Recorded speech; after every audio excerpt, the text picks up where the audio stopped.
कलकत्ता में आओ तुमको चाय मिलेगा, हिंदू मुस्लिम यहाँ भाई भाई मिलेगा।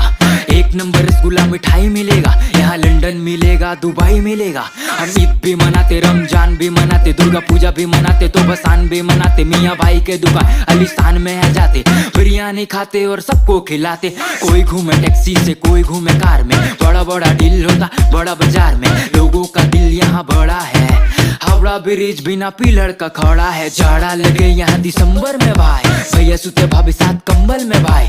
चंबल का डाकू खुले आम मिलेगा, फैंसी में कपड़ा